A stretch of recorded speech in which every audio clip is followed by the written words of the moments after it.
Here's our list of exes who have gone completely insane. Number 2 will light your fire. Number 9. Cutting sympathy. Our first story comes straight from Reddit. Just days after a breakup, our protagonist Redditor received a text message from his ex-girlfriend. She claimed that she had been attacked on her way home and that her forehead had been cut open by her assailant. The boyfriend was concerned and sympathetic, so he went over to the girl's house to check on her. He found her crying on the bathroom floor, but also noticed that there was a pair of bloody scissors on her bedside table. This maniac chick had actually sliced herself to win sympathy points. Now, I have to appreciate her commitment to the guilt trip, but clearly our dude made the right move cutting ties with this drama queen. Before we move on, be sure to subscribe. Hit the bell button to get notified of new videos, and we always appreciate a big thumbs up. Number 8. Fake flowers.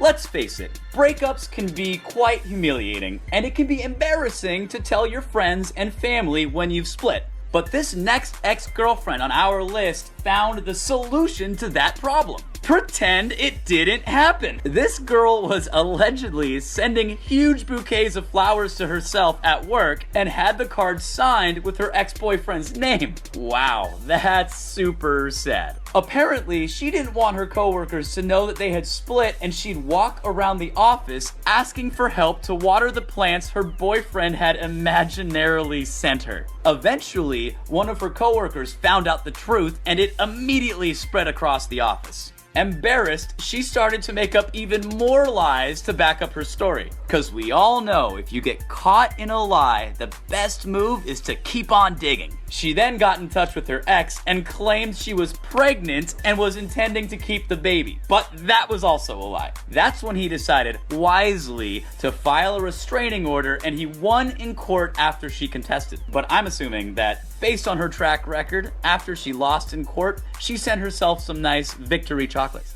Number 7. When two people break up, there's always that question of who keeps the pets? Well, a man from Michigan claimed he had owned a bunch of fish before starting to date his ex, and when it came time to move in together, he brought his tank filled with expensive and exotic fish. They eventually broke up, and he was the one who left the shared apartment to move in with his parents, which of course means that he officially lost the breakup. He agreed to come by one Saturday to move out all of his things, including the fish tank, but Thursday night comes and he gets an email from his ex-girlfriend with a video attachment. The video showed the girlfriend in the bathroom holding all the fish in a kitchen pot. She then pours them all in the toilet. The man claims that he clicked away as it was too much for him to watch. He called her dozens of times with no answer. Saturday comes, she's not there as planned, and neither were the fish. I don't know how he reacted to her treachery, but a real man would upper deck that toilet. Number 6. And speaking of flushing, or lack thereof, a woman from Ohio claimed that after breaking up with her ex, he mailed her packages filled with, that's right, human feces for 2 whole weeks. What seemed initially to be a prank later turned out to be her ex's way to cope with the anger and frustration of a broken heart. I totally get it. If you're the dumpy, you gotta make yourself the dumper. The packages filled with poo showed up to her front lawn every day for 2 weeks, until suddenly they just stopped. I'm guessing he started eating more gluten. The woman says she wanted to press charges, but eventually the man just moved out of town. I hope for the sake of his next ex-girlfriend that he doesn't build an affinity for fiber. Number 5.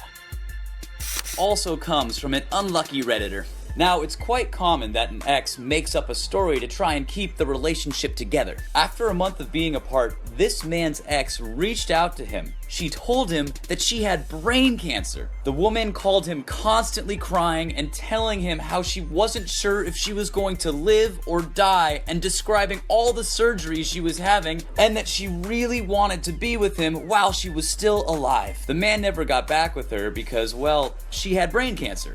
Who needs that? After a couple of months of not hearing from his ex, the dude figured that she croaked. He says he decided to contact his ex's sister to see how everything was, but my guess is that he was really just trying to get with her now that the sister was out of the picture. To his surprise, the ex's sister said that none of that had happened and apologized, knowing that her sister could be quite the headache. Number 4.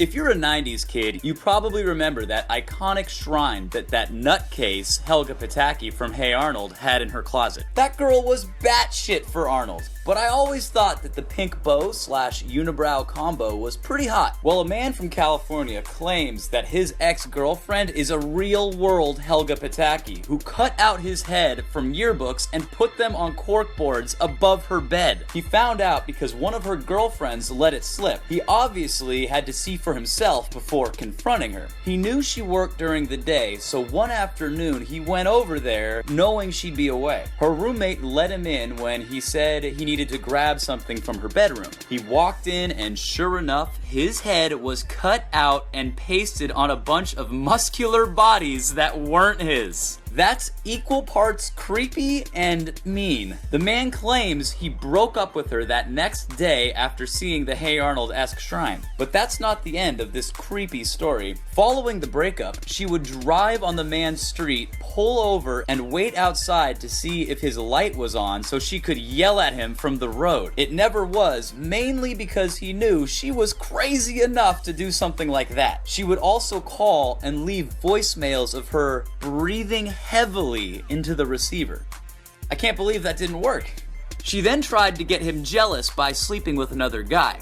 The man claims he was not jealous at all, and unfortunately for the ex, her plan totally backfired because she got pregnant. I wonder if she'll cut out pictures of her baby and put its head on pictures of more muscular babies. Number 3. Here's another sad story of pets paying for the actions of their owners. After separating, a man claims to have left his pet chinchilla in his ex's care. A few days later, as the man previously agreed to, he came back to retrieve some of his personal stuff. Horrified, the man discovered that the chinchilla was dead. The man claims that the little rodent's food bowl was empty, as well as the water dispenser. He believes the poor little guy starved to death, but my guess is that it died of dehydration way before that. The man claims that one of the things he regrets most in life was not taking his pet chinchilla with him when he had the chance. As far as the ex goes, she did not claim responsibility for the rodent, as she said she expected the man to come sooner for his things and take care of it. Hopefully, they made it into a scarf. Chinchilla fur is like the softest. Number 2. It's quite normal to be angry when a breakup occurs. Some people might say it's also normal to have malicious, dark thoughts regarding one's ex during a breakup. But there's a huge difference between just thinking about crazy stuff and actually doing crazy stuff. A man from Seattle had broken up with his ex, and a few days later she told him she was going to his house to get the rest of her belongings. The man figured he'd avoid the awkward process and went out to run some errands before she arrived. While he was at the gym, he texted to see if she had finished. She texted back, letting him know she had finished up getting her things, so the man stopped lifting and headed home. As he arrived to his house, he realized that all the lights were off save for the porch light, which was weird because normally he leaves a few lights on. Total waste of energy. I'm surprised his Seattle neighbors didn't give him hell for that. He opened the front door and smelled gas. The man claims his first thought was that the furnace line had ruptured. He left all of the lights off and went down into the basement to see if he could hear or smell anything near the furnace and the gas line. But there was no gas smell in the basement. He went back upstairs and checked the stovetop in the kitchen. Sure enough, one of the burners had been turned on high and was not lit. The man quickly turned it off and proceeded to open all of the downstairs windows to vent out the gas. The problem is that the knob can't just turn itself. Someone needs to depress and then turn it to start the burners. The man went into full Sherlock Holmes mode. Using deduction, he surmised that his ex had switched off the lights and turned on the gas so that when he arrived in the dark home and went to flick on a light, kablooey! The man says that after the realization, he remembers his ex saying something which seemed to be a joke at the time. If I can't have you, no one will. Ugh. Number 1. As we all know from Carrie Underwood, the target of choice for the vengeful ex-girlfriend is your vehicle. 3 years ago, a video surfaced on the internet showing a one-woman wrecking machine in Boston. She pulled over in front of her ex-boyfriend's house and started destroying his car.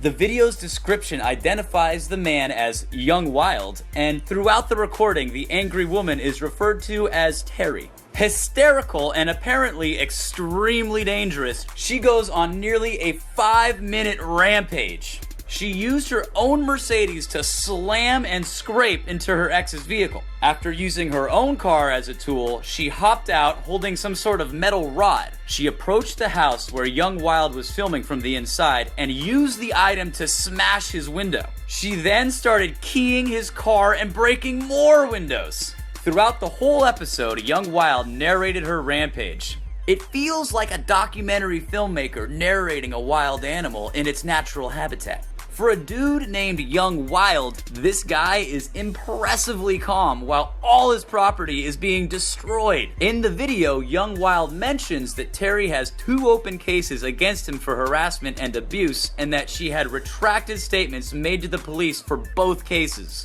Some flames burn too bright. During the whole episode, Young Wild stayed out of her way, safe inside his house. When the destruction appeared to be over, he went outside to check on the damage that she had caused. As Young Wild walked around the car, inspecting it, a loud engine roar is heard from down the street. TERRI's vehicle barreled from around the corner and straight towards Young Wild. Fortunately for the man, he got out of the way just in the nick of time. Instead of hitting him, she smashed into his rear bumper. She then pulled away, singing Eric Clapton's Crash Into Me.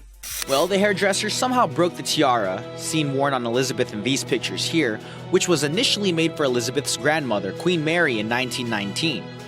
The diamond-encrusted tiara was escorted by the police to a place called the House of Garad. They fixed the tiara and managed to get it back to Queen Elizabeth in time, as you can see in this picture of the couple from the wedding. Bored Badger!